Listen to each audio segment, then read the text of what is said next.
Ya baik, selamat siang semuanya ya. Jadi pertama-tama kita ucapkan puji syukur ya, alhamdulillah pada siang hari ini kita bisa berkumpul kembali ya di sini di perkuliahan daring pemrograman web ya. Jadi saat ini saya sedang isoman ya karena sejak minggu lalu positif COVID ya. Jadi untuk minggu ini kelas yang hari Senin ini kelas apa ini ya? Kelas B ya. Kelas B berarti agak ini ya, geser ya karena perkuliahan di Filkom dulu kayaknya startnya mundur ya. Jadi hari ini materinya materi yang pertama berarti ya.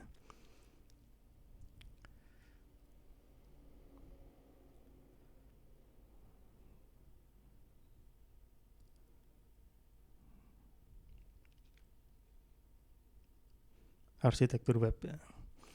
Jadi ini sambil saya rekam ya karena Google Meet-nya ini sudah tidak bisa merekam lagi ya sekarang ya. Di sini bisa dilihat ya di layar ini tidak ada tombol record ya. Biasanya ada tombol record. Nah, ini sekarang sudah tidak ada karena mungkin lisensinya belum diperbarui untuk akun UB ya. Jadi ini saya rekam di OBS, nanti saya upload di E-Link ya untuk hasil rekamannya.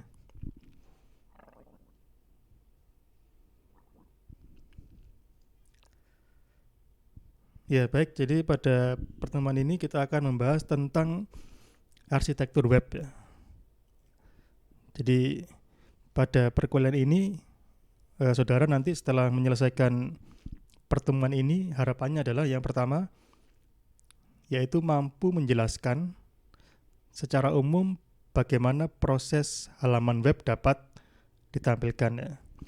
Jadi langkah-langkahnya seperti apa ya yang terjadi sehingga kita bisa membaca halaman web ya. Kemudian yang kedua, saudara diharapkan mampu menjelaskan konsep client server ya pada platform web. Kemudian yang ketiga ini ada berbagai versi protokol HTTP beserta perbedaannya. Dan yang keempat ini adalah konsep interaksi sinkron dan asinkron ya pada platform web. Jadi ini adalah apa yang nanti bisa saudara kuasai ya setelah menyelesaikan pertemuan ini. Tapi sebelum kita membahas itu, kita lihat dulu sejarahnya ya, sejarah dan perkembangan dari web. Jadi kalau saudara lihat di layar sini, ini ada sosok pria ya. Ini namanya adalah Tim Berners-Lee ya. Siapa itu Tim Berners-Lee? Dia itu adalah seorang ilmuwan ya. Ilmuwan di lab yang namanya CERN ya. Ini posisinya ada di Prancis kalau nggak salah ya. Ini ada di Prancis. Jadi pada waktu itu tahun 1989 ya. Ini sudah cukup lama. Mungkin saudara belum lahir ya. Itu lahir yang namanya World Wide Web ya. Dia lahirnya dari laboratorium CERN. Jadi ceritanya CERN itu dia lokasinya di Prancis, tetapi ilmuwannya mungkin ada di Amerika, ada yang di Jepang mungkin ya, ada yang di Inggris, ada yang di Italia. Jadi ilmuwannya tersebar ya, tidak semuanya dia menetap di Prancis ya atau di CERN. Sehingga muncul kendala ketika berkomunikasi. Jadi waktu itu belum ada WA ya, belum ada ponsel mungkin juga belum ada ya. Jadi kesulitan untuk komunikasi. Akhirnya tim Berners-Lee ini dia berinisiatif untuk membuat jaringan lokal ya, yang menghubungkan antara lab CERN dengan masing-masing ilmuwan yang tersebar di dunia. Nah dari situ dia berkembang, yang tadinya hanya di lingkup CERN saja, internal CERN, kemudian berubah menjadi WWW ya, sampai dengan yang sekarang kita gunakan. Nah seperti apa dulu hardware-nya ya? Kalau kita lihat di sini hardware-nya tidak jauh berbeda ya dengan komputer sekarang. Mungkin ukurannya dia lebih besar ya, lebih besar dan kemampuannya lebih kecil ya. dia lebih lambat ya dibandingkan komputer sekarang. Ini adalah komputer NeXT ya. Jadi platformnya menggunakan NeXT ini sebagai WWW server pertama ya. Jadi dia yang melayani WWW ya, yang berjalan di lingkup dunia ya, menghubungkan seluruh penjuru dunia asalkan ada internet. Itu dia seperti ini bentuknya. Kemudian ini tampilan dari web browser yang pertama ya. Ini juga dibuat oleh Tim Berners-Lee. Nah seperti ini tampilannya, masih cukup sederhana ya. Kalau kita lihat dia sangat basic ya, tampilannya tidak kompleks seperti saat ini. Dia hanya berisi teks dan grafis yang sederhana ya. Nah jadi ini adalah titik awal ya, tahun 89. Kemudian berkembang ya, berkembang. Jadi tahun 89 itu lahirnya WWW ya, 1989 WWW. Ini dibarengi dengan era PC ya. Jadi era PC ini adalah era ketika komputer masuk ke dalam rumah ya.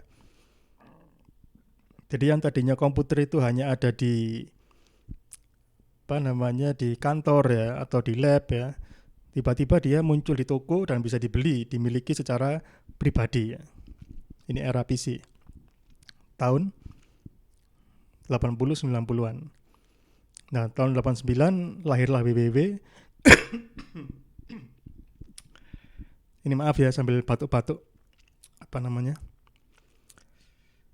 Ada gatal gitu ya rasanya kalau kena COVID itu. Kalau pakai ngomong ya kadang-kadang muncul gitu ya. Nah, kemudian pada tahun 90 sampai 2000 ya. Setelah lahirnya WWW ini berkembang namanya web 1.0 ya. Web 1.0. Web 1.0 ini generasi pertama. Dia sifatnya adalah read only ya. Jadi dia lebih banyak menggantikan peran media massa. Jadi orang itu membuka web biasanya digunakan untuk membaca berita misalnya ya. Jadi hanya satu arah ya, dari penyedia halaman web mengirim informasi kepada pembaca. Sifatnya read only. Kemudian lahir web 2.0 ini sejak tahun 2000-an ya. 2000 sampai 2010 ini era yang kedua. Ini dia sifatnya sudah read and write ya. Artinya apa? Artinya pengguna bisa menulis ya. Jadi pengguna bisa ikut berkontribusi ya kepada konten yang ada di web. Jadi pengguna juga sebagai konten kreator ya. Tapi dulu hanya sebatas teks biasanya ya, membuat blog ya. Blog yang berbasis teks ya, bukan vlog. Kemudian muncul yang namanya social networking ya. Jadi dulu itu ada tahun 2000-an yang masuk ke Indonesia itu yang populer itu Friendster gitu ya. Kemudian MySpace. Kemudian ada High Five ya. Itu dulu sangat ngetren ya, zaman saya dulu masih sekolah. Mainannya Friendster gitu. Kemudian muncul juga sosial media sharing ya. Jadi suatu posting bisa di-share ke Friendster, bisa di-share ke MySpace, bisa ke Mashup ya, dulu ada istilahnya Mashup. Ini Mashup ya, dulu ada Mashable gitu. Itu era di kejayaan web 2.0 ya. Yahoo, Google itu ya juga di era web 2.0. Kemudian setelah itu bergerak ke web 3.0 ya. Sebenarnya saat ini kita berada di titik ini ya. Jadi ini kalau kita lihat timelinenya dia agak meleset ini ya. Ini tulisannya 2010 sampai 2020 ya. Padahal ternyata kenyataannya tidak ya. Baru di tahun 2020-an web 3.0 ini muncul ya saat ini ya. Sedangkan web 4.0 ini masih nggak tahu ini. Masih belum ada tanda tanyanya ya. Web 3.0 ini pun masih banyak menyimpan misteri ya. Jadi kita lihat web 3. Jadi saat ini posisi kita adalah di zaman web 3. Jadi Web 3 ini banyak sekali jargonnya ya. Dia punya nama-nama beken ya di sini ya. Ada yang Web 3, ada yang Web 3.0, kemudian ada juga Web 3 dengan W yang kecil gini ya. Sebenarnya apa itu Web 3? Jadi Web 3 ini adalah generasi terbaru dari web ya. Jadi sebagai iterasi terbaru dari teknologi WWW, di mana dia punya karakteristik berbasis pada teknologi blockchain ya. Ini yang membedakan dari generasi yang sebelumnya. Generasi sebelumnya web versi 2 ya, web 2.0 itu sifatnya tersentralisasi ya. Kalau di sini dia sifatnya desentralisasi. Kalau dulu data-data itu dikuasai Google ya, dikuasai Facebook atau Meta ya, kemudian dikuasai oleh Amazon gitu ya. Jadi sudah pemain-pemain besar itu yang menguasai data ya. Nah, Web 3 ini kebalikannya, dia ingin menjadikan yang tadinya tersentralisasi menjadi terdesentralisasi. Ini berkat menggunakan teknologi blockchain ya.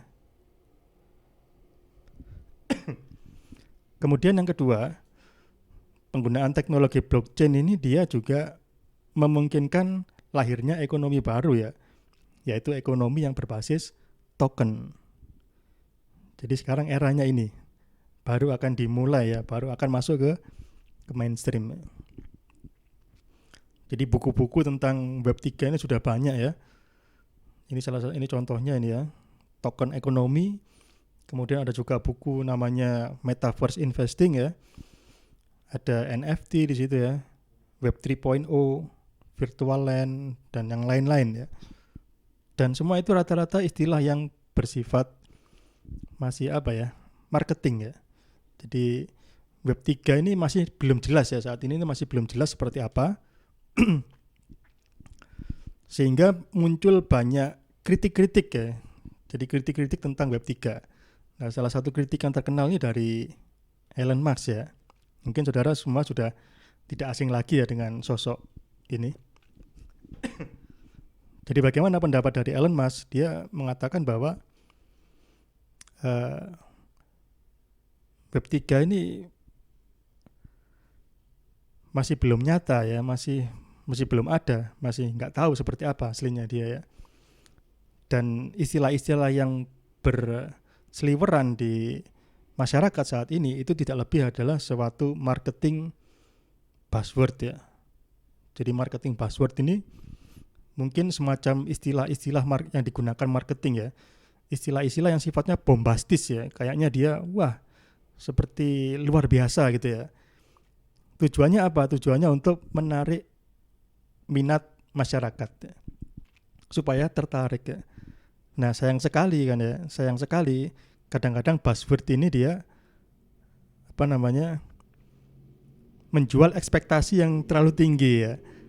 Jadi dia menjanjikan sesuatu yang sangat tinggi tapi kenyataannya tidak seperti itu.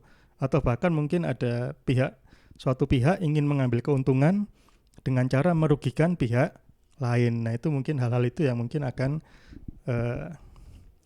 dihindari harusnya ya. Harusnya kalau kita berbicara ekonomi, berbicara jual beli gitu ya, harusnya kan kedua belah pihak kan diuntungkan ya. Tapi ternyata masih banyak praktek yang sebaliknya, satu pihak untung, pihak lain rugi misalnya. Jadi sampai saat ini masih banyak buzzword yang berkeliaran dan tidak ada proof ya, tidak ada bukti yang cukup ya untuk membuktikannya gitu ya. Jadi kalau menurut Elon Musk mungkin Web 3 ini ada 10 tahun lagi, 20 tahun lagi atau bahkan 30 tahun lagi baru kita tahu seperti apa nasib dari Web 3 ya. Bagaimana nanti metaverse ya. Itu nanti mungkin butuh 10 tahun lagi mungkin paling cepat ya. Kalau versinya Elon Musk ya. Jadi seperti ini. Jadi ini adalah sejarah dan perkembangan web ya. Nah, di perkuliahan ini kita nggak akan bahas tentang virtual land ya. Tidak akan bahas NFT, blockchain, tidak. Tapi kita hanya fokus di web dinamis ya, di mana itu adalah web 2.0 ya. Jadi ini kita fokusnya di sini ya. Jadi seperti itu ya untuk yang sedikit ya tentang sejarah dari perkembangan web. Kemudian kita masuk ke inti ya. Jadi bagaimana halaman web ditampilkan ya. Jadi saudara pasti di sini semua sudah pernah akses web ya. Jadi misalkan kita ingin membuka ya halaman web. Misalnya webnya Philcom ya. Coba kita buka webnya Philcom. Jadi tadi kita saya memasukkan dulu alamat URL-nya, kemudian saya klik enter gitu ya. Akhirnya muncul ini tampilan halaman web Philcom ya. Nah, bagaimana ini bisa terjadi ya? Bagaimana tiba-tiba muncul gambar, muncul tulisan yang ada di layar ini? Itu kalau kita lihat di balik layar, maka ada dua interaksi ya di sini ya. Ada dua aktor yang berinteraksi. Yang pertama adalah aktor klien dan yang kedua adalah aktor server ya. Tadi kliennya saya menggunakan Google Chrome ya sebagai web browser ya. Jadi web browser itu dia sebagai kliennya ya. Kemudian servernya, ya ini servernya Philcom ya. Ini servernya Philcom yang mungkin ada di gedung Philcom sana ya. Bagaimana interaksinya? Jadi ketika tadi saya tekan tombol enter, maka Google Chrome akan mengirimkan yang namanya request ya. Kemudian request itu akan dikirim ke servernya Philcom. Setelah nyampe di server Philcom, request itu akan ditangani ya. Kemudian akan menghasilkan response ya. Response. Nah, response ini yang akan diterima oleh klien, kemudian ditampilkan dalam bentuk halaman yang tadi. Jadi interaksinya adalah interaksi request respon oleh klien dan server. Ketika melakukan request, apa yang dikirimkan oleh klien ke server? Yang dikirimkan disebut dengan HTTP message ya. HTTP message atau pesan HTTP. Kemudian ketika server memberikan respon kepada klien, apa yang dikirim? Yang dikirim adalah sama, HTTP message. Jadi komunikasinya menggunakan HTTP message ya. Apa itu HTTP message? Kita lihat di sini ya. Ada dua tipe HTTP message, yaitu tipe yang pertama request ya, tipe yang kedua response ya. Jadi seringkali dikatakan dia adalah HTTP message untuk request itu adalah HTTP request, sedangkan HTTP message untuk respon adalah HTTP response ya. Masing-masing memiliki format ya, format yang berbeda namun mirip ya, nanti kita lihat. Nah, HTTP request dan HTTP respon ini adalah bagian dari protokol HTTP ya. Saat ini protokol HTTP yang banyak digunakan itu ada dua. Yang pertama HTTP 1.1 dan HTTP versi 2 ya. Jadi di sini saya mengatakan HTTP 1.1 ini yang versi klasik ya. Ini yang versi klasik. Dia walaupun sudah jadul ya, sudah versi lama tapi masih relevan untuk saat ini. Jadi sampai saat ini dia tetap relevan ya. Kemudian ada yang versi modern ya. Versi modern ini versi HTTP 2 ya. Dia yang lebih canggih ya, lebih modern.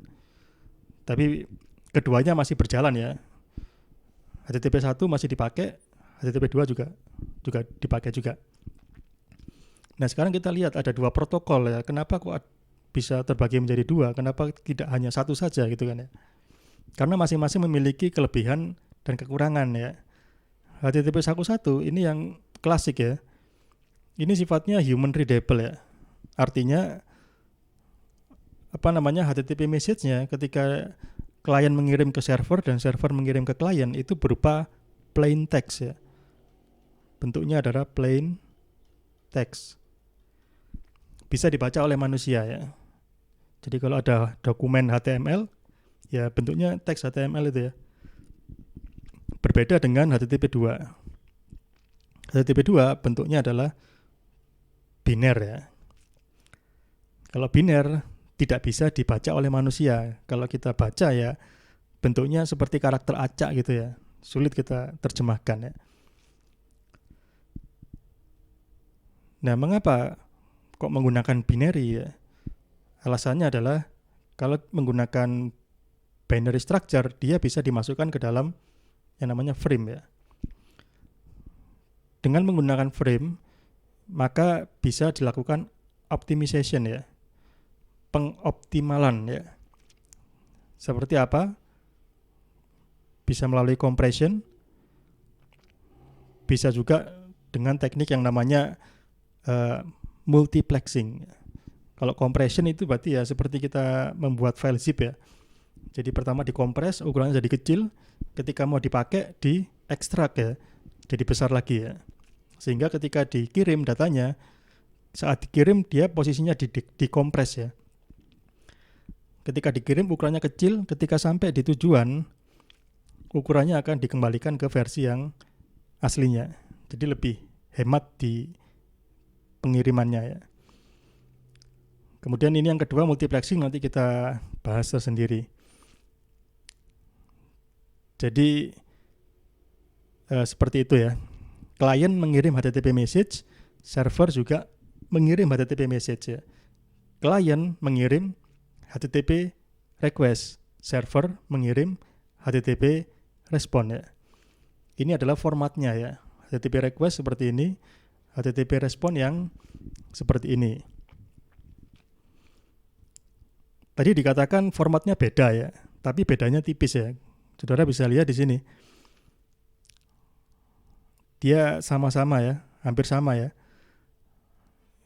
Di HTTP request di sini ada request line, di HTTP respon di sini ada status line ya. Kemudian berikutnya ada header ya.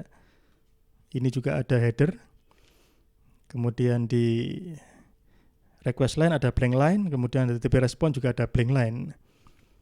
Kemudian di sini ada message body, kemudian di respon juga ada message body. Hampir sama ya. Perbedaannya adalah yang ini request line, kalau yang ini dia namanya status line. Kalau headernya, yang request dia bisa general, bisa entity, yang respon juga sama, dia bisa general, juga bisa entity ya. Kalau general ini artinya dia berlaku di request maupun respon ya. Kalau entity ini berarti dia berkaitan dengan file yang dikirim, misalnya file JPEG, file HTML, CSS, JavaScript ini bisa dimasukkan ke entity ya. Ini entity header ya. Kemudian membedakan di sini ada request header ya. Kalau request header itu dia hanya bisa untuk request, sedangkan response header ini hanya berlaku untuk respon. Jadi message header ini dia isinya bisa general, response atau entity. Kalau yang di request, message header ini bisa berisi general, request sama entity. Jadi mirip ya, mirip tapi berbeda.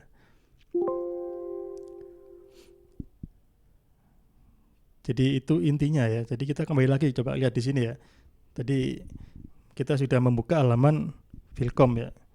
Nah sekarang di mana HTTP message-nya? Kita nggak ngelihat HTTP message di sini ya. Kalau kita ingin melihat HTTP message, kita harus buka Developer Tools ya di dalam Chrome. Ini kalau saudara klik ini ya, tanda ini ya, titik 3 ini, kemudian pilih More Tools.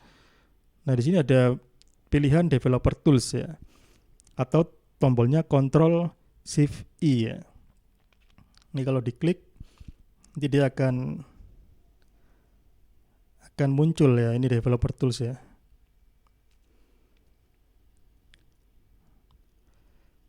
Jadi seperti ini. Nah ini banyak sekali menunya. Ini ada tab-tab ya, ada tab elemen, tab console, source. Nah kita pilih tab network ya. Setelah itu kita klik refresh ya, supaya dia akan merecord ulang ya aktivitas yang terjadi di jaringannya. Nah ini bisa kita lihat ya pergerakannya di sini. Nah, di sini di pointer saya saudara bisa lihat jumlah request yang sedang berlangsung ya. Saat ini ada 140 request, 142, 149, 154, 169, 170 ya.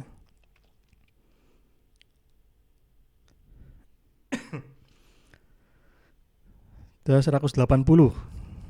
Ini masih terus ya kayaknya nih ya. 182 ya. Jadi saat ini sudah 183 request ya yang terjadi hanya dengan saya menekan enter pada Philcom UB AC ID. Total di sini sekarang 184 request ya. Apa saja isinya? Kebanyakan aset ya. JPEG ya, file JPEG gambar ya, font di sini ada, kemudian script JavaScript ya.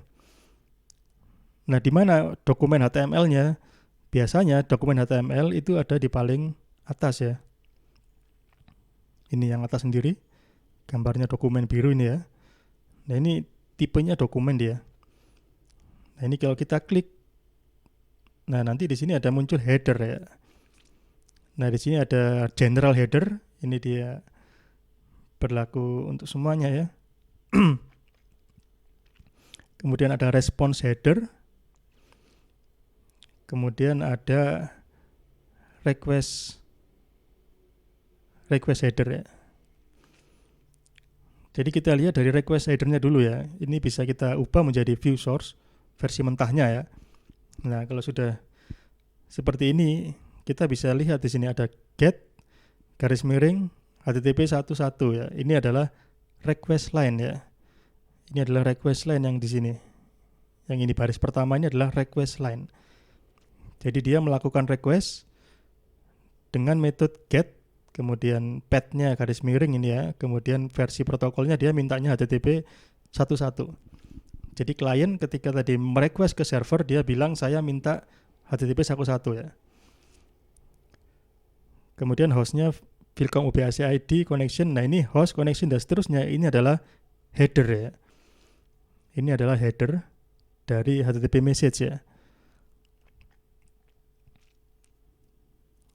Nah, di Google Chrome ini kita hanya bisa melihat headernya ya, kita tidak bisa melihat body ya. Kemudian itu tadi request, kemudian ini yang responnya ya, kita lihat di sini. Nah, ini HTTP 11200 oke. Ini adalah status line ya. Ini ya, status line. Yang menandakan dia kalau 200 itu artinya oke ya. Kemudian kalau yang kepalanya 5 kalau nggak salah dia error ya. Kemudian di bawahnya ada keterangan misalkan servernya Nginx ya, tanggal dan seterusnya. Ini dia adalah header ya, HTTP response header ya. Jadi yang pertama ini adalah status line, kemudian bawahnya adalah header. Jadi seperti ini. Ini yang tampil di balik layar ya. Nah, gunanya apa protokol itu? Mengapa seperti ini? Supaya bisa berkomunikasi ya mesin ya. Jadi di sini yang berkomunikasi tadi adalah klien dan server. Kliennya mesin Google Chrome ya, berjalan di komputer. Servernya juga mesin dia, berupa komputer yang menjalankan server tadi menggunakan apa servernya? Nginx ya. Jadi Google Chrome berkomunikasi dengan Nginx. Supaya nyambung komunikasinya dia butuh protokol ya, di mana protokolnya sudah disepakati. Jadi seperti kita ini saat ini berbicara ya, saya dengan saudara bicara dengan bahasa Indonesia. Kalau saya bilang ayam misalnya ya, yang di pikiran saudara pasti ayam, bukan matahari gitu kan ya, karena kita sudah sepakat ya bahwa ayam itu yang seperti itu dan matahari yang seperti yang lainnya. Jadi di komputer juga sama ya, protokol itu untuk berkomunikasi ya. Jadi tahu kalau 200 oke itu artinya apa? Dia harus ambil data dari server ya. Kalau misalkan contoh lain ya, saya coba yang di XAMPP. XAMPP ini ya, dijalankan dulu XAMPP-nya, kemudian kita bisa cek di localhost. Nah, untuk menampilkan halaman dashboard,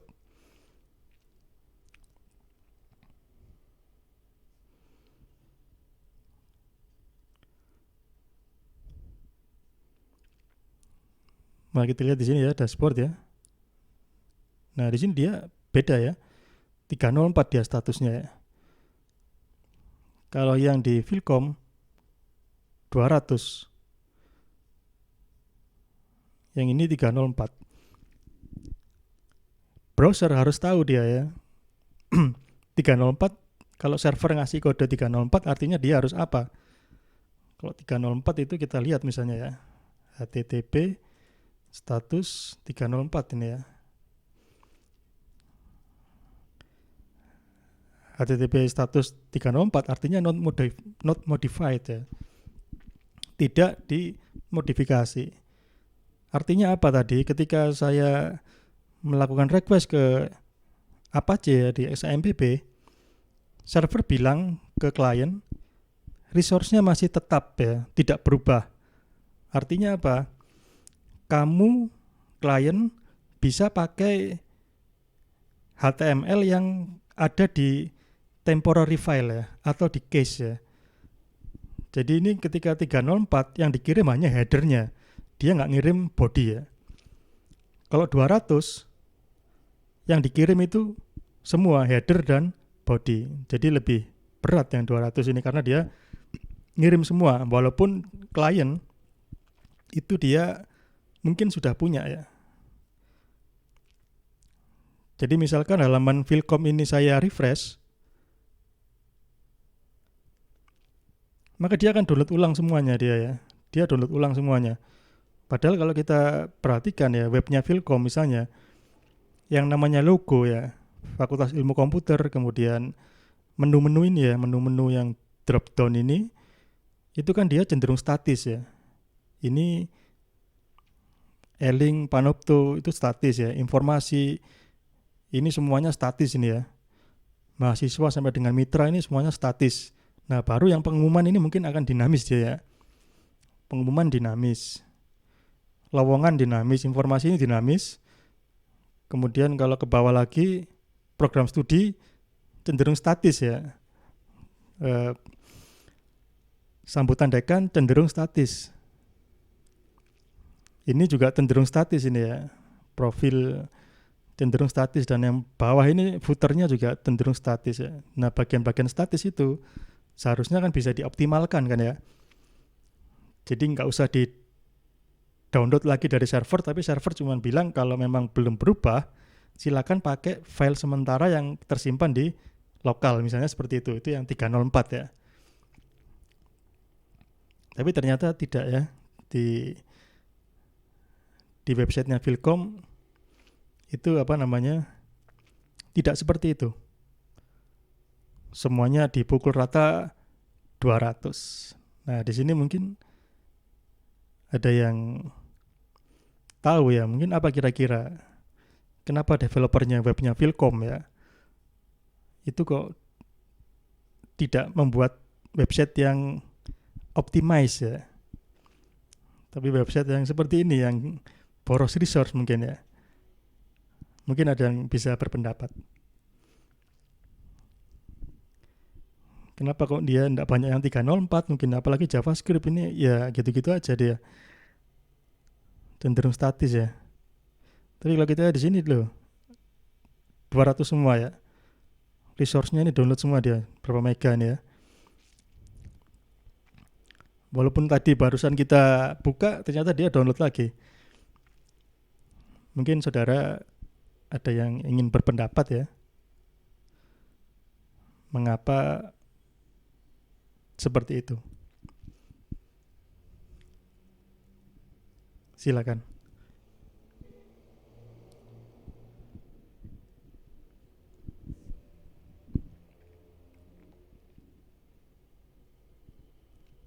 Apakah developernya Philcom melakukan kesalahan mungkin ya? Atau malas? Atau gimana? Mungkin ada yang bisa berkomentar.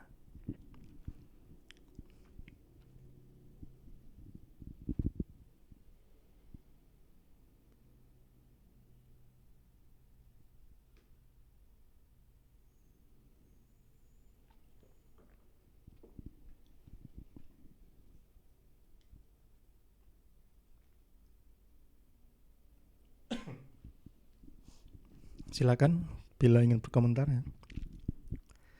Kita lihat di sini pukul rata ya ini Vilcom ya. 200 semua dia. Mungkin ada beberapa yang berbeda mungkin ya. Ini 204 ya. Tapi itu sangat sedikit ya dibandingkan yang 200 ya.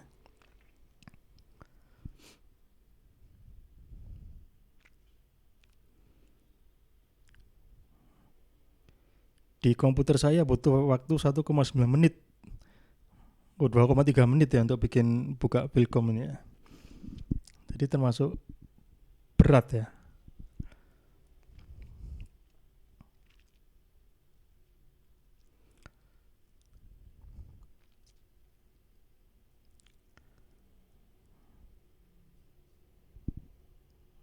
Ada yang berpendapat mungkin?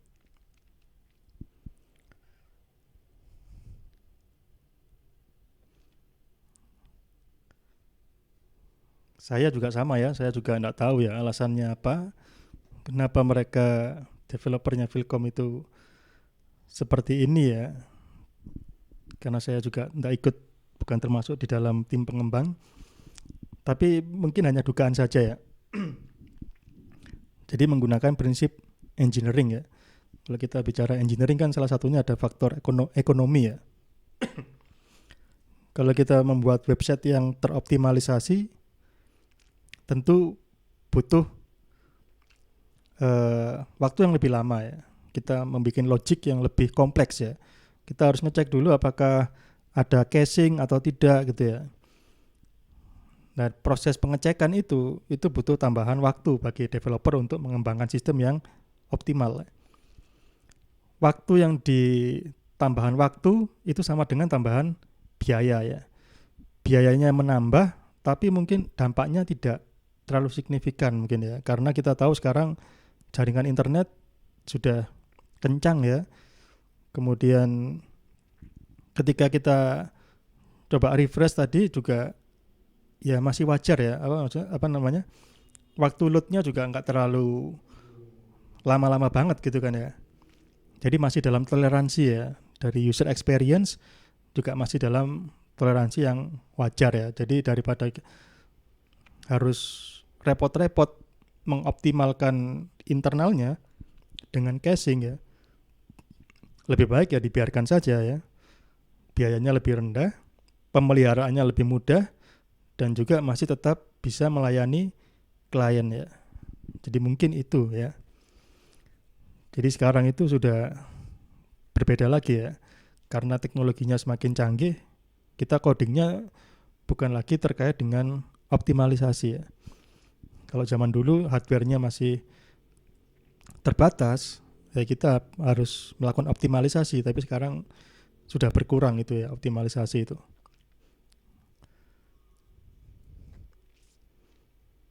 Ya, kita kembali lagi ke sini ya. Jadi tadi kita sudah melihat adanya HTTP header ya, HTTP header. Nah, sekarang di format ini ya. Di sini kan ada blank line ya. Ini kira-kira fungsinya untuk apa ya? Kalau ini dihilangkan atau ini dihilangkan, kira-kira apa yang akan terjadi?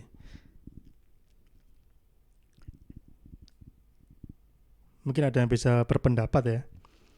Kemudian di sini juga ada di sini request line ke message header. Ini dia langsung ya, tidak ada blank line ya. Status line ke message header juga tidak ada blank line. Tapi kenapa dari message header ke message body perlu adanya blank line? Mungkin ada yang bisa berpendapat mungkin.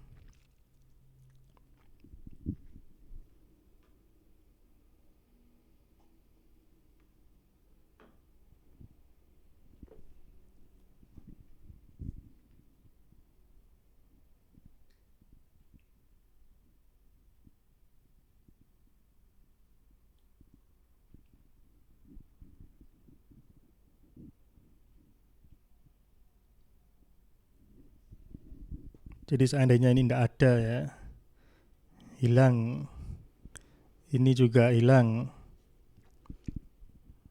Itu apa yang akan terjadi? Apakah protokolnya masih bisa dipakai atau semuanya jadi kacau atau gimana?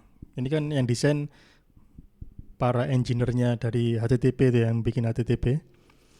Mereka merancang HTTP message ini seperti ini. Ada beberapa baris, kemudian ada baris kosong. Nah, ini kira-kira ada yang bisa menebak, paling enggak yang menebak.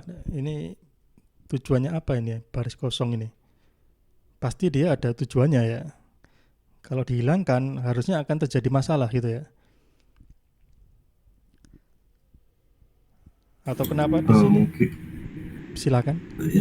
izin berpendapat Pak, mungkin itu sebagai penanda bahwa message headernya udah selesai gitu Pak, blank line-nya. Jadi kayak pindah bagian gitu dari header ke body, jadi harus ada pembatas, mungkin gitu Pak.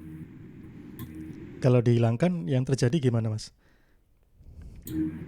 Nanti uh, bisa jadi badinya malah nyampur ke header gitu Pak. Jadi misal kayak kalau di Word aja gitu, misal dipakein semuanya header semua, nanti kayak fontnya jadi gede semua gitu Pak. Ya, betul sekali Mas. Jadi itu alasannya ya, sudah terjawab. Kemudian kalau yang atas ini bisa gimana Mas? Mungkin tahu juga. Untuk yang request line ke message header dan status line ke message header, kenapa kok tidak perlu kita tambahkan blank line? Aku kurang tahu kalau itu. Oh ya, ya baik ya. Terima kasih jawabannya. Jadi yang blank line sudah sangat tepat sekali tadi ya dijawab. Eh, tapi saya maaf ya, tidak bisa menyebut nama karena tidak kelihatan di layar saya. Jadi kenapa yang request line ke message header ini langsung? Karena request line ini hanya satu baris ya. Ini juga satu baris. Karena dia pasti hanya satu baris, maka baris kedua itu pasti milik dari message header ya. Kalau baris keduanya blank line, maka bawahnya pasti milik message body. Jadi itu alasannya kenapa di sini tidak ada blank line ya, karena dia hanya satu baris. Ini contohnya ya HTTP message. Tadi sudah kita bahas ya. Jadi yang ini yang request, ini yang response, kita bisa lihat HTML ini ada di sini ya. Nah, di sini ada blank line ya. Blank line di sini memisahkan antara message header dan body. Jadi setelah kosong di sini ada jeda ya, muncul body-nya. Kemudian ini URL ya, URL yang versi lengkap. Jadi bisa saudara lihat di sini ada cukup panjang ya formatnya. Yang pertama HTTP ini adalah bagian dari protokol. Kemudian setelah kita menuliskan protokol, kita menuliskan username dan password ya. Nah ini saya sendiri juga sampai sekarang belum pernah nulis username password di URL ini ya. Mungkin ada yang pernah ya nulis username password ya. Kalau pernah mungkin di kasus apa ya? Saya sendiri belum pernah kalau saya.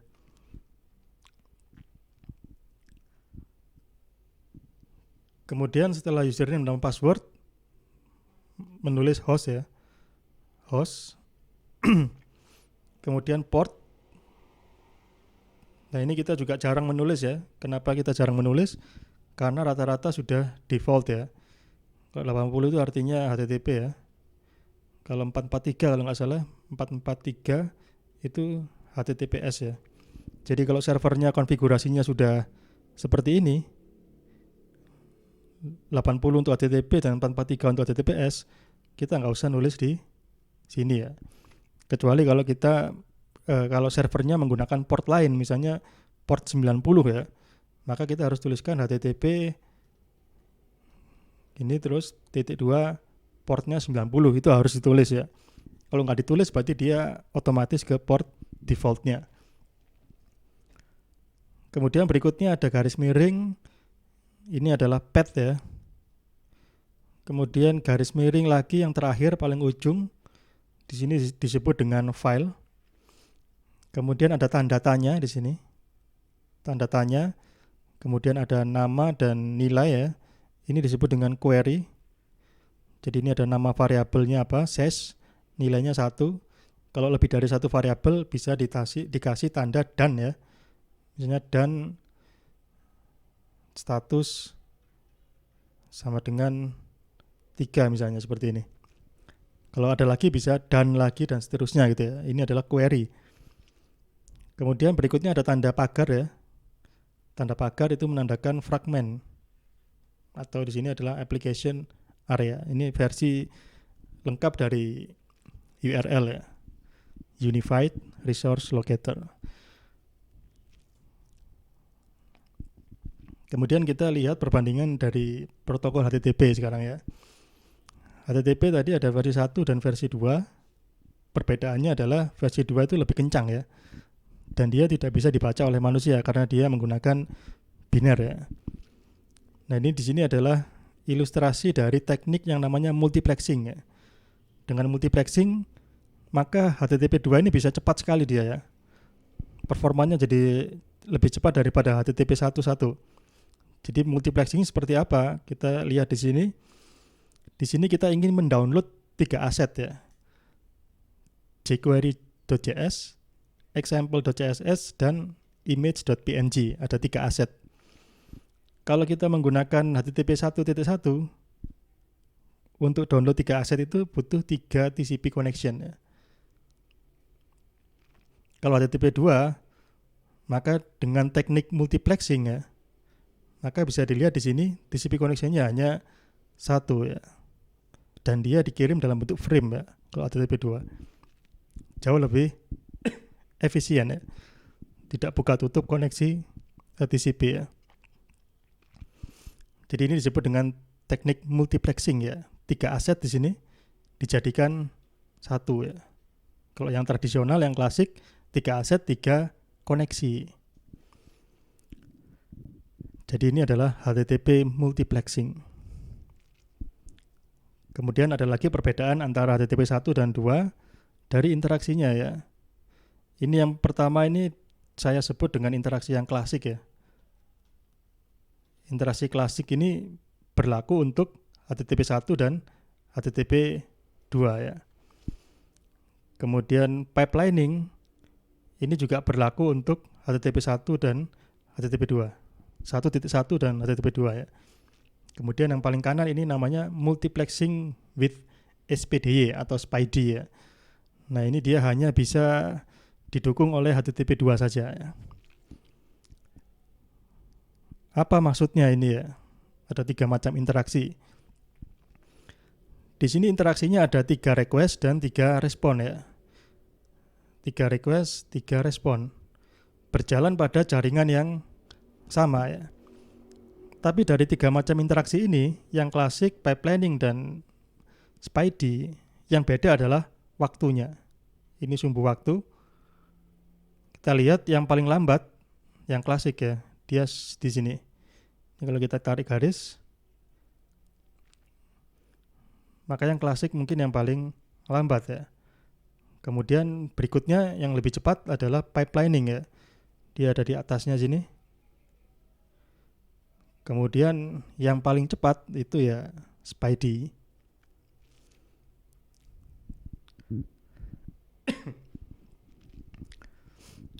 Sekarang saya ingin bertanya ya, apa yang mengakibatkan pipelining lebih cepat dibandingkan yang klasik?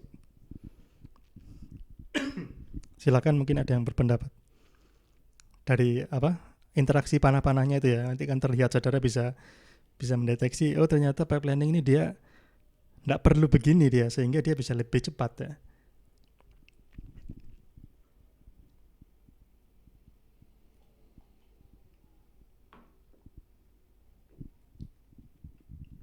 Silakan. Iya, silakan.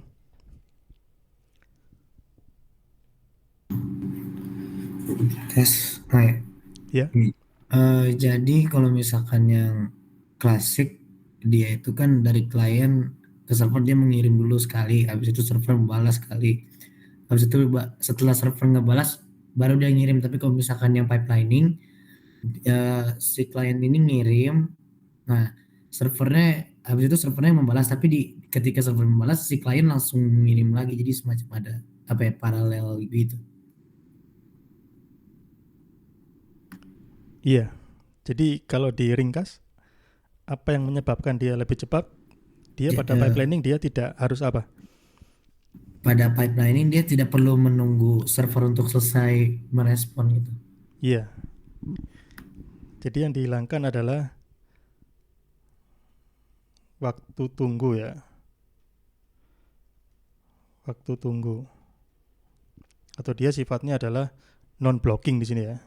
Jadi dia kan head of line blocking ya. Dia yang tadinya di blocking di sini, ini kan terblocking ya karena dia ngirim request, responnya belum dapat, dia nggak bisa ngirim request lagi ya, dia terblocking ya. Jadi itu dihilangkan ya, waktu tunggu akibat dia terkena blocking ya. Ya betul sekali ya penjelasannya tadi, karena dia tidak perlu menunggu server untuk memberikan respon.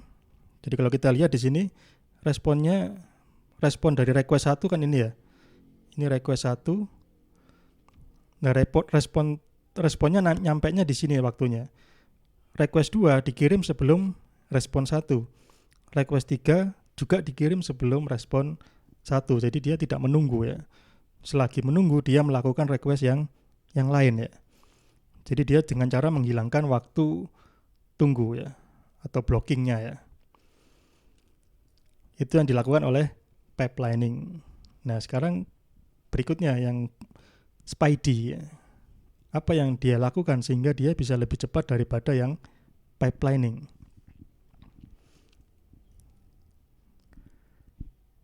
Jadi bagian mana lagi yang akan diubah ya sehingga lebih efisien lagi. Silakan, mungkin ada yang sudah mengidentifikasi dari gambarnya. Izin menjawab Pak. Iya Mbak.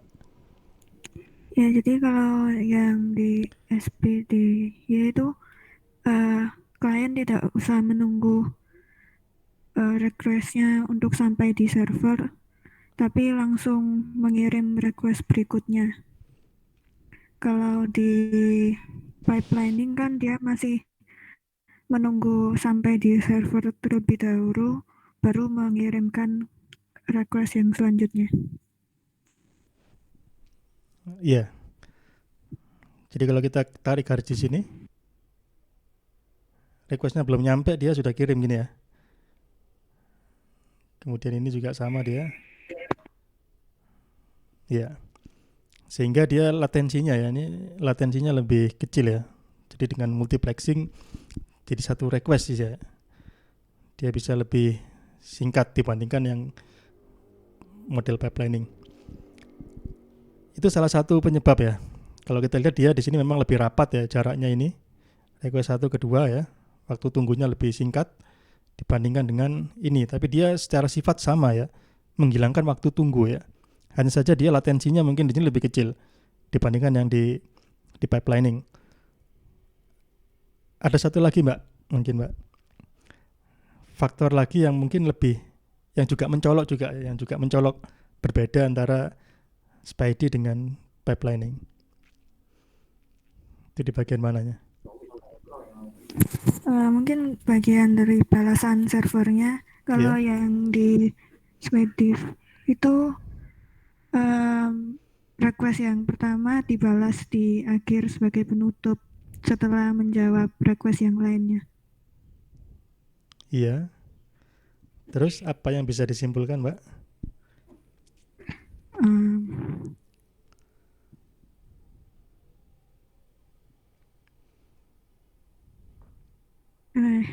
Kurang tahu saya Pak. Oh iya, iya enggak apa-apa. Mungkin temannya yang lain, silakan.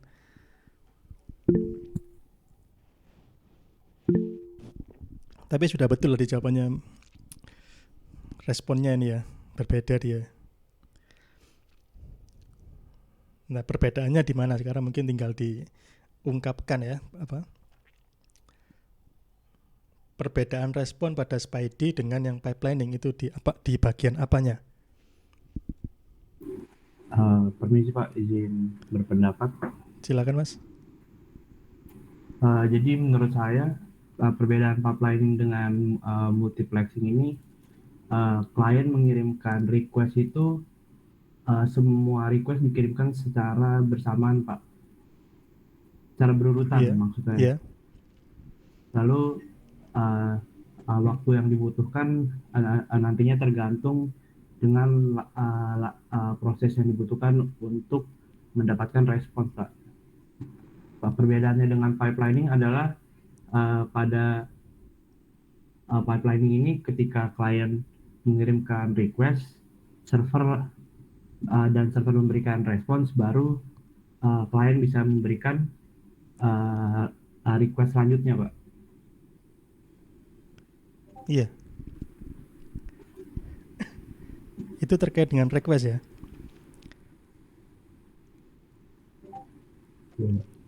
Iya. Iya, sebentar. Ini yang saya tangkap mungkin hampir sama dengan jawabannya yang sebelumnya Mas ya. Jadi untuk yang multiplexing with SPID ini dia requestnya dikirim sekaligus gitu ya, tanpa menunggu adanya respon ya. Itu kan sehingga dia lebih rapat ya. Ininya jarak antar satu requestnya. Itu tadi sudah terjawab ya. Kemudian yang tadi jadi pertanyaan yang masih belum terjawab tuntas ya, itu adalah bagian dari respon. Respon pada SPID dibandingkan dengan respon pada pipelining. Jadi kalau dilihat tadi request pertama dia nyampainya paling belakangan ya. Nah ini ada perbedaan yang mencolok di sini ya. Ini ada yang menyilang di sini ya. Di bagian responnya itu kayak ruwet gitu ya di SPID ya. Sedangkan yang di pipelining kan lebih rapi ya. Nah, dari situ mungkin bisa Mas simpulkan mungkin apa yang terjadi di SPID.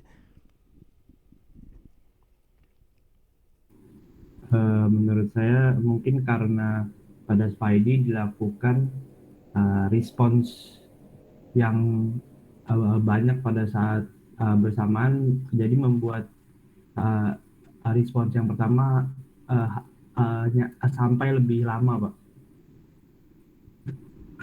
Iya. Jadi kalau kita lihat ya sebenarnya dari yang klasik pipelining sampai dengan SPID, dia supaya lebih cepat itu ada sesuatu yang dihilangkan ya. Dari yang klasik ke pipelining yang dihilangkan adalah waktu tunggu request ya, respon ya. Dia nggak usah nunggu respon, dia bisa kirim request ya. Itu dari klasik ke pipelining, ada yang dihilangkan. Nah dari pipelining ke SPID itu juga ada yang dihilangkan ya. Yang di bagian respon itu yang dihilangkan apanya? Bisa terdeteksi enggak? Karena dia dihilangkan, maka ya dia menjadi lebih ringan gitu mungkin ya. Semakin banyak yang dibuang, itu dia akan lebih cepat biasanya kalau yang kasus ini ya. Ini apa yang dihilangkan? Apanya ini?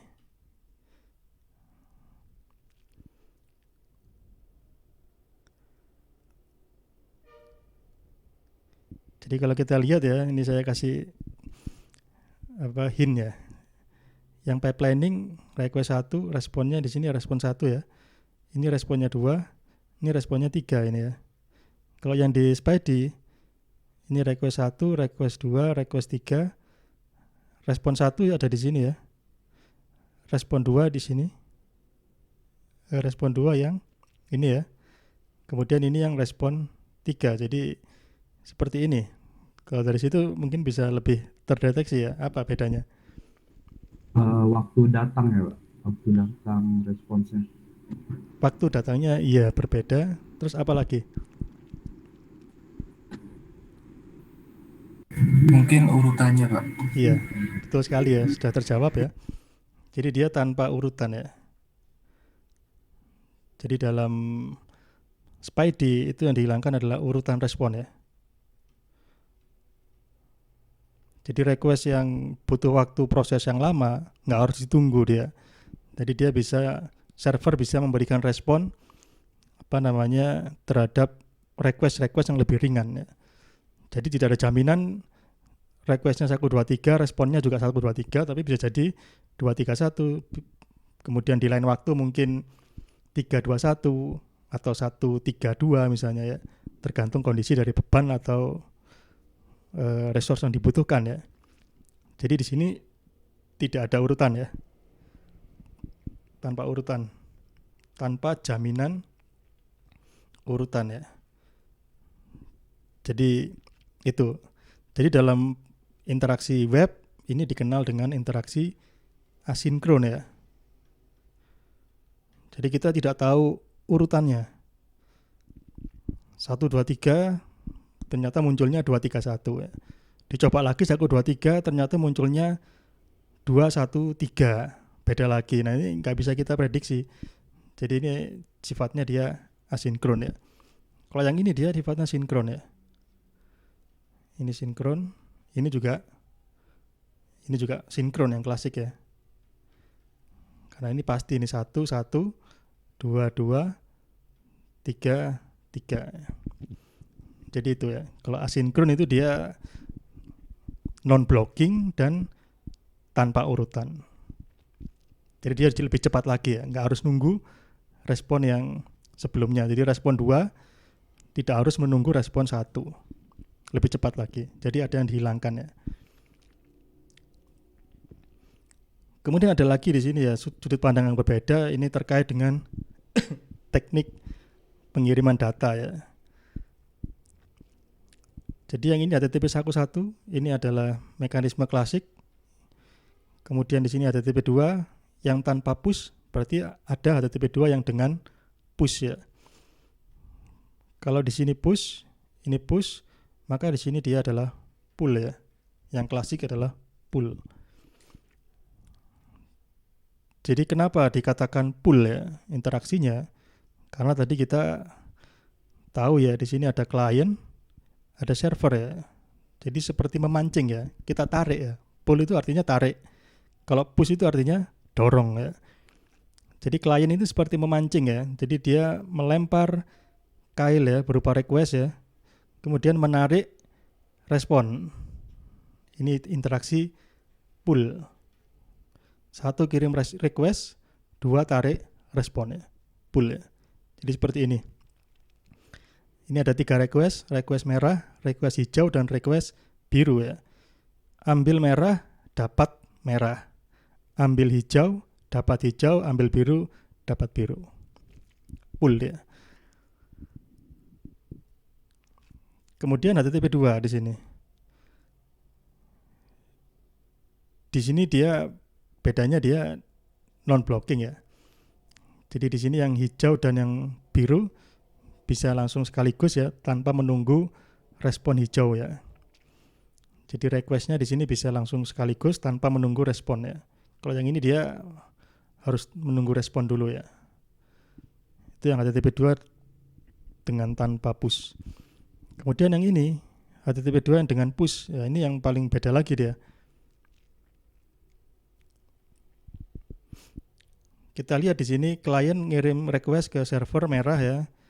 HTML, maka dia sudah pasti dapat yang merah, tapi dia ternyata tidak dapat merah saja, dia dapat bonus ya. Jadi kliennya selain dapat merah, dia ternyata dapat hijau dan biru juga. Jadi yang hijau dan biru ini disebut dengan push. Kenapa dia disebut dengan push? Karena dia tidak pernah di request oleh klien. Kalau dia di request dulu oleh klien, berarti dia pull ya. Kliennya minta, kemudian dia tarik. Tapi karena dia tidak diminta, maka dikatakan ini disebut dengan server push ya. Apa tujuannya server push? Ya untuk efisiensi tadi ya. Jadi servernya sudah tahu, wah ini klien minta indeks ini. Berarti bentar lagi dia pasti akan minta CSS dan JavaScript. Daripada kliennya minta, lebih baik saya kasih sekalian dalam responnya gitu. Jadi kliennya nggak bisa minta karena dia sudah di-push oleh oleh server ya. Jadi requestnya hilang. Di sini requestnya cuman 1 ya. Responnya ada 3, lebih cepat ya. Jadi yang push itu yang ini, yang hijau dan biru ya. Yang merah ini tetap pull biasa ya. Yang hijau dan biru ini push karena dia tidak didahului oleh request. Jadi seperti itu. Tapi ini tidak populer ya. Setahu saya ini tidak populer ini. Kenapa tidak populer? Karena yaitu codingnya agak kompleks ya. Kita harus banyak percabangannya mungkin ya. Kalau dia ambil HTML maka jadi percabangan if else mungkin seperti itu ya. Jika dia minta indeks maka dikasih aset-aset apa saja. Nah itu harus di-coding secara manual mungkin ya. Nah itu proses membuat push-nya itu tidak sebanding dengan manfaat yang diperoleh. Jadi biasanya push ini digunakan untuk bagian tertentu saja yang dinamis ya, yang sangat dinamis, yang real time ya. Biasanya digunakan untuk yang real time. Misalnya saudara chat ya, aplikasi chatting itu kan real time biasanya ya. Itu biasanya pakai push ya. WA yang berjalan di web ya, atau chatting di Facebook, kemudian di Facebook nge-like ya, ngirim komentar, itu kan langsung muncul di layar ya. Nggak usah kita refresh, itu biasanya bisa menggunakan push ya. Tapi kalau untuk yang tampilan standar, misalkan web Filcom, yang datanya mungkin diupdate-nya sehari sekali, ya nggak perlu pakai push ya. Tapi kalau datanya diupdate misalnya tiap menit, atau bahkan tiap detik, maka push ini cocok. Jadi untuk yang sifatnya real time biasanya ya, notifikasi gitu ya. Notifikasi ini juga push biasanya dia. Kalau yang lain yang standar ya pull ya. Jadi itu ya terkait dengan interaksi dan protokol. Kemudian sekarang kita lihat teknologinya ya. Jadi teknologi web itu ada 2 macam, sisi klien dan sisi server ya. Untuk yang sisi klien ada 2 macam, yaitu open web platform sama yang proprietary ya. Yang open web platform ini dia sifatnya open ya, diakui di manapun, disupport oleh web browser apapun ya, tidak yang khusus ya. Ini isinya adalah HTML, CSS, JavaScript, dan WebAssembly ya. WebAssembly bisa pakai C, C++, Rust, dan lain-lain. Kemudian untuk yang proprietary, ini contohnya Java Applet, Adobe Flash, Microsoft Silverlight ya. Ini tidak tahu ini masih ada atau sudah hilang semua, saya juga kurang tahu. Tapi ini tidak disarankan ya, karena ini dia biasanya membutuhkan plugin ya. Kalau yang ini dia sudah default, sudah didukung oleh browser yang modern. Jadi di sini kita menggunakan open web standar ya, ada HTML. Ini untuk struktur dokumen ya. Jadi misalnya untuk menentukan ini adalah judul, ini adalah berita, ini adalah pengumuman, ini adalah lowongan, ini adalah form login, itu adalah tugasnya HTML ya. Kemudian CSS, ini tugasnya adalah untuk tampilan. Ini warnanya merah, ini warnanya biru, ini posisinya di kiri, ini di tengah, ini di kanan, ini di atas, ini mengambang, ini fix di kiri. Nah itu dia CSS ya tugasnya. Kemudian JavaScript ini perilaku ya. Ini kalau diklik akan melar, akan mengecil, akan berpindah. Dia akan ngeload data dari server, upload data, itu dia pakai JavaScript ya, perilaku dokumen. Untuk yang butuh kinerja lebih tinggi bisa menggunakan web assembly ya. Misalkan membuat game 3D, AR atau apa yang butuh berat ya mungkin ya bisa menggunakan web assembly ya. Ini untuk perilaku. Jadi semuanya sudah ada peruntukannya ya. Jadi kadang-kadang tertukar ya, kita membuat HTML tapi harusnya itu dilakukan oleh CSS ya. HTML kita bisa ya meletakkan teks di tengah dengan menggunakan HTML bisa ya, bisa. Tapi itu bukan kodratnya HTML ya. Itu akan deprecated itu nanti. Kalau mau meletakkan di tengah, kita menggunakan CSS ya. Kita bisa saja membuat teks itu menjadi bold ya dengan HTML, tapi bukan itu HTML fungsinya. Kalau kita ingin membuat teksnya bold ya kita pakai CSS ya. Nanti kita bahas lebih lanjut di materi HTML CSS ya. Nah, kemudian bagaimana yang di sisi server ya? Di sisi server itu adalah web server ya. Ini teknologinya ada CGI, web server extension, application server, dan cloud ya. Kita lihat yang CGI. Jadi ini kalau kemarin kita install Apache ya, Apache dan PHP ya, yang menggunakan XAMPP. Berarti Apache dan PHP ini kan harus berkomunikasi ya. Apache menerima request, kemudian requestnya diproses oleh PHP ya. Jadi harus bisa komunikasi. Nah, supaya bisa berkomunikasi di sini ada interface ya, namanya CGI. Dia bisa menjembatani antara Apache ke PHP ya melalui CGI script. Ya. Karena seperti ini kendalanya adalah lambat ya.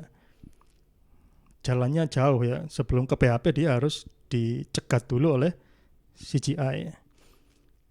Kemudian lahir yang namanya FCGI atau Fast CGI yang versi lebih cepat ya. Kemudian ada lagi alternatif namanya web server extension. Kalau di sini dia PHP-nya dijadikan extension-nya web server ya. Jadi dia tidak membutuhkan interface yang terpisah, tapi dia langsung ditempelkan sebagai modul ya. Jadi kalau di sini ada Apache, maka PHP-nya ditanamkan sebagai modul dari Apache. Akibatnya apa? Perjalanannya jauh, jadi lebih pendek ya. Antara Apache dan PHP komunikasinya lebih pendek. Dia lebih cepat ya. Dia lebih cepat dibandingkan yang model seperti ini. Ada pihak ketiga yang di sini. Kalau ini dia langsung dimasukkan sebagai server extension. Jadi ini biasanya ditandai di di Apache itu ada tulisannya misalnya mod PHP ya. Jadi PHP-nya diinstal sebagai modul ya. Ini web server extension ya. Kemudian ada lagi yang namanya arsitektur di application server ya. Application server itu mana? Yang ini ya. Nah, ini di mana dia dipakai? Biasanya dipakai di enterprise ya. Kalau startup biasanya tidak pakai, biasanya enterprise yang pakai. Kenapa dia butuh application server? Karena enterprise ya, biasanya dia berupa bank ya, atau telco. Kalau bank, katakanlah bank itu dia kan sudah berjalan puluhan tahun ya. Dia sudah beli komputer sejak tahun 80 misalnya ya.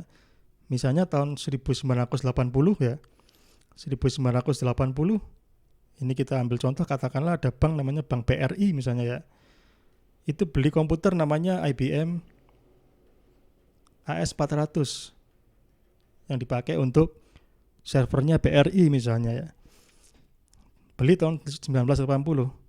Sampai sekarang tahun 2022 servernya masih tetap ini dipakai. Ini masih jalan ya. Masih jalan walaupun dia teknologinya sudah lama ya. Penyimpanannya masih menggunakan pita kaset ya. Tapi dia tetap berjalan dan handal ya. Nah, tiba-tiba tahun 2020 itu ada fitur-fitur kekinian, misalnya ada M-Banking ya. Ada e-banking, kemudian ada fitur dompet digital misalnya ya. Dan lain-lain ya. Fitur-fitur yang baru itu butuh internet ya, butuh teknologi terbaru, tidak bisa di-install ke AS400 ya. AS400 tidak bisa melayani fitur-fitur itu. Nah, ada dua pilihan bagi Bank BRI ya misalnya ya. Apakah dia akan menjual IBM AS400 dan mengganti semua sistemnya dengan sistem baru, atau dia hanya perlu menambahkan application server sebagai pintu ya. Jadi nanti mBanking ini dia diinstal sebagai modul di application server. E-banking masuk ke modul sini dan yang dompet dia di sini. Kalau ada fitur baru lagi dia di sini. Nanti dia akan menyediakan layanan untuk yang proses-proses yang baru ya. Namun proses dasarnya kan tetap sama ya. Pembukuan di bank itu ya tetap sama. Jadi ketika transaksinya sudah selesai dan ingin disimpan, maka dari sini bisa diteruskan ke yang AS400 ya, atau dikenal dengan istilah legacy system ya. Sistem peninggalan zaman dulu tapi yang masih dipakai sampai sekarang. Jadi ini application server fungsinya dia menjembatani banyak sistem-sistem ya. Dia bisa dengan legacy system atau dengan sistem-sistem modern yang lain ya. Ini modern system dengan database. Nah ini yang namanya application server ya. Dia sifatnya modul-modul ya. Jadi nanti dideploy di dalam servernya. Tetap di depannya menggunakan web server karena di sini komunikasinya dengan menggunakan HTTP ya. Jadi ini arsitektur application server. Kemudian satu lagi cloud ya. Kalau cloud ini dia mungkin kata kuncinya adalah elastik ya. Jadi terkait dengan beban ya. Jadi misalnya Philcom ya. Philcom punya 10 server katakan ya. Ini punyanya Philcom. 10 server bisa melayani 5.000 misalnya. 5.000 concurrent user. Pada saat hari biasa seperti saat ini ya. Hari biasa beban servernya Philcom untuk Eling misalnya ya, itu mungkin yang berjalan hanya 50 concurrent user ya, katakanlah yang aktif hanya 50 concurrent user. Kalau posisi hari biasa 50 concurrent user dilayani oleh 10 server, ini kan mubazir ya. Harusnya satu server sudah cukup ya. Nah mungkin pada saat UAS concurrent usernya naik menjadi 2.500 misalkan. Kalau 2.500 mungkin yang hidup adalah 6 server mungkin ya. 6 server bisa melayani 2.500. Sedangkan 4 sisanya jadi backup misalnya ya. Nah, kan dengan teknologi cloud ini maka dia sifatnya elastik ya. Jadi ketika bebannya kecil, maka dia otomatis yang jalan cuma 1 ya. Kalau bebannya meningkat dia akan naik jadi 2, 3, 4, 5, 6 sampai beban maksimalnya. Itu dia secara otomatis ya. Bukan dihidupkan manual oleh admin ya. Kalau manual oleh admin itu bukan cloud ya. Tapi kalau cloud dia harus otomatis elastik, bisa nambah dan berkurang ya secara otomatis.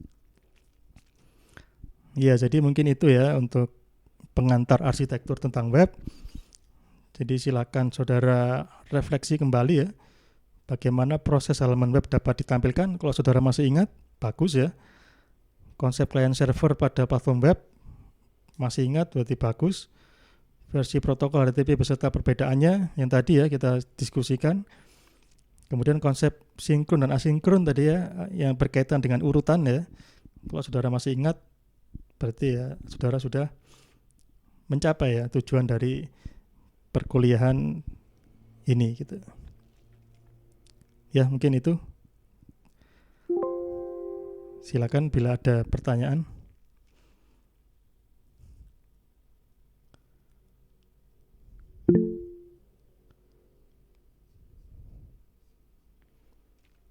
Iya, Mas Jos Alefsan, silakan.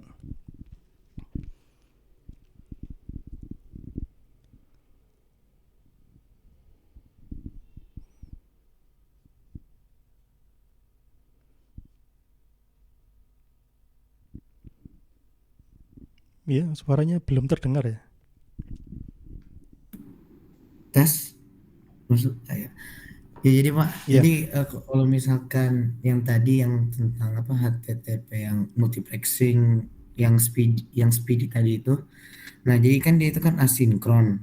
Nah, apa fakta bahwa dia itu asinkron itu apakah itu juga mempengaruhi kecepatannya itu atau cuma karena kecepatannya itu semacam lebih cepat daripada yang pipelining karena dia itu lebih rapat aja. Oh iya. Jadi asinkron ini juga memegang peran penting ya. Dia bisa lebih cepat karena dia juga asinkron. Kalau dia tidak asinkron, nanti gambarnya berubah ini. Serinya ini diubah menjadi menjadi sinkron ya. Ini saya gambarkan di sini mungkin ya. Request pertama, request kedua, request ketiga ini ya. Nanti dia ininya gini ke bawah gini ya. Respon pertama, baru respon kedua, respon ketiga. Ini kalau dia sinkron. Karena dia respon kedua akan ditahan ya. Walaupun sudah selesai dia akan nunggu dulu karena dia nggak mau mendahului request yang pertama, respon yang pertama. Jadi nanti urutannya akan tetap 1, 2, 3 ya, sama dengan urutan dari request ya. Jadi asinkron ini mengakibatkan dia juga lebih cepat dalam waktu eksekusinya. Jadi dia menghilangkan waktu tunggu juga di sini ya. Jadi logikanya seperti itu ya. Walaupun mungkin bisa jadi implementasinya tidak sesederhana ini ya dalam SPIDY itu. Kan protokol itu sudah sangat kompleks ya. Ini kita bicara di high level ya, logika umum. Jadi kita dari urutan-urutan ya dengan cara mengubah urutan, dengan cara mengubah waktu tunggu, itu kita tahu bahwa kita bisa melakukan optimalisasi terhadap sesuatu ya. Jadi mungkin pada prakteknya tidak sesederhana ini mungkin ya kalau kita lihat di fakta di SPIDY ya. Mungkin algoritmanya mungkin lebih kompleks lagi ya. Ada faktor-faktor lain. Tapi ini sekedar gambaran ya. Jadi sebenarnya ini kan common sense ya, kita kalau nggak usah nunggu artinya bisa lebih cepat dengan cara menghilangkan waktu tunggu. Termasuk kalau ya ada yang lama ya kita tinggal aja. Nanti kalau yang lama itu selesai baru dia biar itu. Yang lambat kita tinggal gitu ya kalau yang asinkron ini ya. Yang lambat tidak menghambat yang cepat. Mungkin seperti itu Mas. Jadi urutannya itu juga mempengaruhi kecepatan.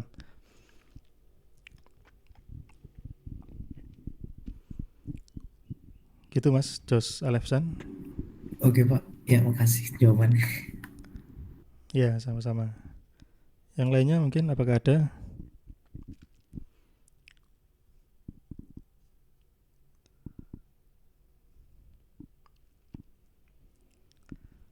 Ya baik, jika tidak ada pertanyaan mungkin saya akhiri ya.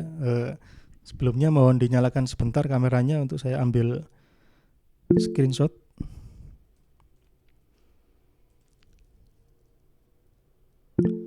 Andrew Salim ya, boleh Mas, silakan Mas. Pak, ini untuk PPT yang Bapak pakai sepertinya beda dengan kami ya Pak. Beda dengan yang apa Mas? Apa PPT yang dia link yang saya download itu apa apa isi PPT-nya kayak beda gitu Pak. Maksudnya kayak tampilan atau apanya gitu. Oh tapi isinya sama ya, arsitektur web ya? Mungkin yang di bagian latihan yang bagian latihan itu enggak ada Pak. Yang sebelum Oh iya, beda belakangnya Mas. apa bagian slide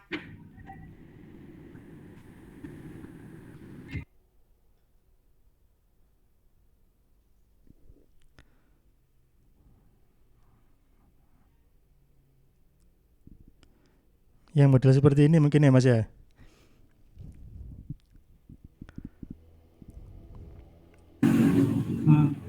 itu sama.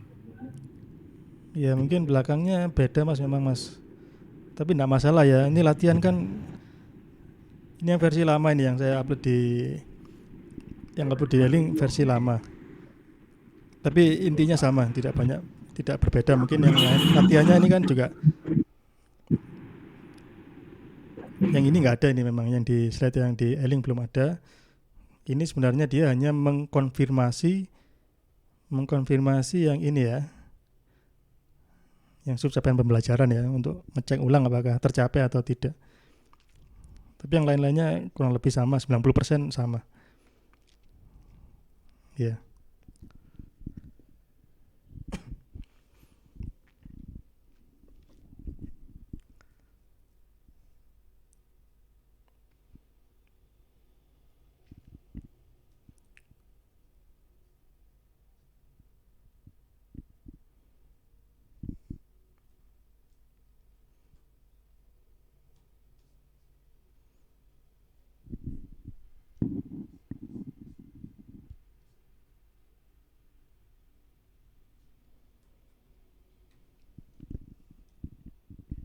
Ya baik, sudah saya ambil screenshotnya.